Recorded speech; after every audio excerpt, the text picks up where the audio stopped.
University of Wisconsin and then went on to Keller, I never thought in a million years that I would be a leader, that I would be Chief Marketing Officer of an Irish-based software company, or that I would be working with EMC, which is the 6th largest software company in the world, or being an engineer working on projects for U.S. Steel. Never in a million years did I think I'd be doing that. But tonight, I'm calling each one of you to lead. So I want to leave you with just 5 points that helped me in my career. And these are things that I wish I had known when I was sitting here like you. So the first one is to embrace lifelong learning. So here's the bad news, ladies and gentlemen, that I have to tell the students. You're graduating from DeVry, a wonderful institution who has prepared you greatly for life. But this is just the beginning. This is just the beginning. So when I graduated from engineering school, I thought, I'm done. I can go on about my business. I've got my engineering degree. Off I go into the world of engineering. When I was at U.S. Steel, I started to figure out, hey, only the people who have additional education, it was mandatory that you had an MBA to even move into senior management. Off I go to Keller Graduate School of Management to get my degree. So you have to embrace lifelong learning. It's not something that is just for, it's not something that you would do. And like Richard said earlier, I want to see the DeVry kids move on to Keller, because that's what it's going to take to get you there. I'm constantly updating my skills. 40% of Onshore Technology Group's business is international. Something also that I never realized. So I'm working with French Canadians. I'm learning French. I'm working with people in Slovenia. Can't speak a word of Slovenian, but nevertheless, in Croatia, they don't speak English a lot. So I'm having to learn different languages. It's a lifelong learning exercise that would help you in your leadership position to move forward. I'm always reading books. I listen to podcasts all the time on my iPod. Most of the stuff that I have on my iPod, believe it or not, is podcasts. I listen to podcasts about every topic that you could possibly think about. It's something to think about, ladies and gentlemen. Lifelong learning. And when I was preparing for this speech tonight, I read a study of CEOs and what today's CEOs are looking for in graduates. And here's 6 points that they're looking for. They're looking for increased technological capability. So most of the kids in this room I know, and the young adults, I should say, not kids, but the young adults know that technology is critical in this economy. But CEOs today are looking for not only technological ability, but increased technological ability, increased multilingual capability. So it's not just enough to know English. You'd be surprised to know that in China and in other countries like India, they are learning English in addition to their native languages. So it's very important that you have a multilingual capability. That puts you a little bit higher. Also, the ability to work in teams. Most of what we do at Onshore Technology Group is a team effort. So for those of you Lone Stars, you'll have to learn how to work as a team. These are characteristics that today's CEOs are looking for. They also are looking for cross-cultural experiences. One of the greatest experiences in my life has been to experience other cultures, other groups. And I started learning that right away when I went to the University of Wisconsin, where I met Chinese students, Indian students, African students, you name it. And just about from every corner of the world, we had students. Learn to embrace other cultures. And it's a rich learning experience that will indeed prepare you for leadership. And also they're looking for a higher aptitude for innovation. This is something that the United States absolutely needs in its leaders. One of the things that we talk about a lot at Onshore Technology Group is innovation.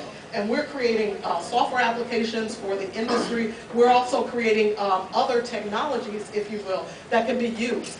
One thing I want to leave with you today, if you don't do anything else, innovate.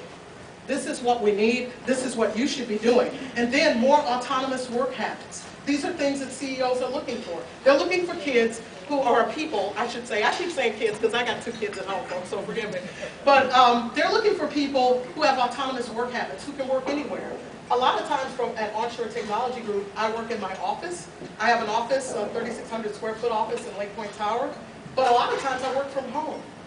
It is very important that you develop that skill to be able to do that. This is a very important point because in today's economy, you will have to work in various settings. So keep that in mind. Through DeVry, you have got an excellent foundation in education. I can talk because I have the same education as you. You'll go far, but one of the things I want you to do is to embrace lifelong learning. The second point I want you to think is think global. Don't think about the United States of America and just this is going to be your little domain. I would say 100% of you are going to be eventually working globally. If you had told me when I was sitting at Keller in 1985 that I would be in Ireland, that I would be in Slovenia, that I would be all over Scandinavia, all over Northern Europe, I would have said, wow. I had never been out of Chicago practically. I've been up to Wisconsin a couple of times, but that was kind of it. That was my world. You're living in a global world now, and you probably heard this whole globalization thing. Let me tell you something, it's real. I spend my time, half the time in the United States and half the time outside of the country, in other locations. You're going to face a global world, and I guarantee you, everyone in this room is prepared. You have the right education, you have the right skills and capabilities. So one of the things that I wanted to talk to you about is the ability to be able to work in a global environment. The things that I learned about working in a global environment is really relating to different people and being able to perform whether or not you're in the United States, outside of the United States, wherever. Think global. You absolutely will be global. Some of you will own a global company. I'm absolutely convinced of that. You will be the leaders of global companies. So in all of your thinking, and when you think about what you want to do, think global. 9 times out of 10, you will be beyond the borders of the United States. The third thing I want to impress upon you tonight is think career, not job. Think about your career, not just getting a job. So there's 3 types of people that I've seen throughout my career. There are the doers, there are the experts in the organization, there are people who are the go-to people within an organization, and then there are the people who are the job holders, the people who hold jobs. So I have seen, and I saw this at my very first experience at U.S. Steel as a design engineer, I saw people who had been at U.S. Steel for 40 years. They could tell you where every pipe and every line was in the plant, but they were holding jobs. Ask them anything out of their domain, that's not my job. That's not what I do. That's it, go ask Bob, go ask Fred.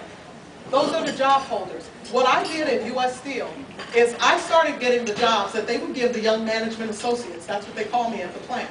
So they would give us, go calculate this for some guy or to go do this calculation. That wasn't enough for me. I wanted to do something different. So I started talking to the programmers. I wanted to know what the programmers were doing. I wanted to know what the senior design engineers were doing. Next thing I know, chief engineer comes in my office and he dumps upon a pile of paper on my desk and he said, we got a problem at the plant.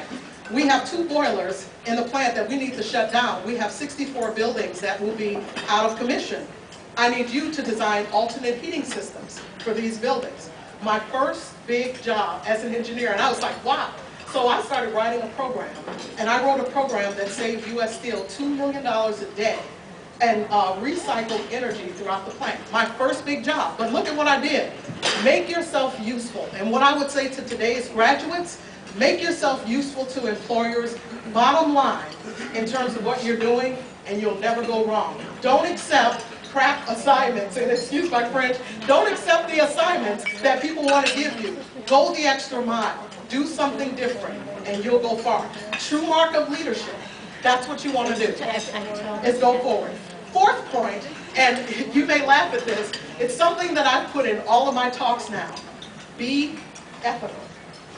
I read the Wall Street Journal every day of my life. I've been reading it now for over 20 years, and I am absolutely amazed at the lack of ethics, especially in the business community. So one of my favorite stories is that of Enron. How many people have heard of Enron? Okay, well the accountants were not right. The regulators didn't get it right. The management at the company didn't get it right. I mean everybody, there wasn't a crook within 20 miles of the place. When you look at what happened with Enron, it is a major, major story. So what I tell new graduates getting out of school today, be ethical. Treat your customers well and you will never go hungry. Treat your employer